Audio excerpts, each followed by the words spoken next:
Coach à domicile, le conseil bien-être de nos experts.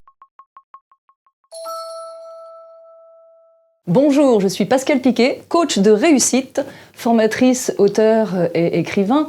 Je souhaiterais vous parler aujourd'hui de anxiété, burn-out et dépression. Alors il faut savoir que de votre conception jusqu'à aujourd'hui, vous poussez une brouette. Et oui, mesdames et messieurs, une brouette. Et dans cette brouette, les gens mettent toutes sortes de cochonneries, c'est-à-dire leur mauvais comportement. De votre conception jusqu'à aujourd'hui, vous êtes programmé par les gens qui vous ont encadré et les événements qui vous sont arrivés. Bien sûr, les gens et les événements malheureux. Ce qui fait que votre brouette s'alourdit. Et à force de s'alourdir, un beau jour, vous tombez à genoux. Elle est trop lourde. Vous n'êtes pas avec le bon conjoint, vous n'êtes pas dans le bon job, ou dans le bon pays, ou dans le bon domicile. Un de ces éléments, voire tous ces éléments réunis, deviennent tellement lourds dans votre brouette que vous finissez par tomber. J'en parle en connaissance de cause, je suis tombée 3 fois. Et la 3e a été la bonne pour me faire comprendre que ma brouette était trop lourde. Donc l'anxiété, elle commence à vous dire qu'il faut arrêter parce que votre brouette est trop lourde. Si vous continuez, vous flancherez. L'anxiété est un message du subconscient pour vous dire qu'il y a quelque chose qui ne va pas dans votre vie. Et burn-out et dépression, ce sont des allergies à un environnement toxique. Donc, il faut commencer par évaluer ce qui se passe dans votre environnement pour comprendre ce qui est toxique pour vous.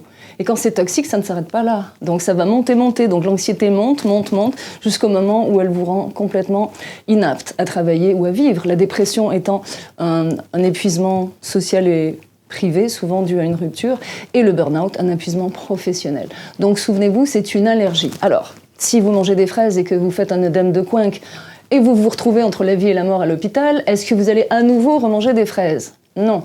Donc, si vous avez déjà fait une alerte, donc de l'anxiété généralisée, qui vous a poussé peut-être jusqu'au burn-out ou jusqu'à la dépression, il est temps de réviser votre vie. Il est temps de comprendre ce qui ne va pas.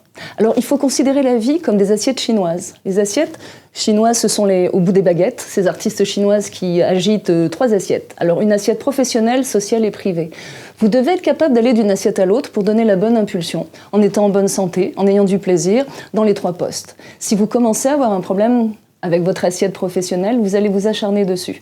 Ce qui va se produire, c'est que vous risquez de perdre votre vie privée, votre femme ou votre conjoint va peut-être s'en aller, la vie sociale étant tombée depuis très longtemps. À l'inverse, si vous vivez une rupture ou la relation est mise en cause, vous allez vous acharner sur cette assiette-là, et s'il y a rupture, vous allez devenir dysfonctionnel, et du coup, l'assiette professionnelle va tomber. Donc, surveillez vos 3 assiettes.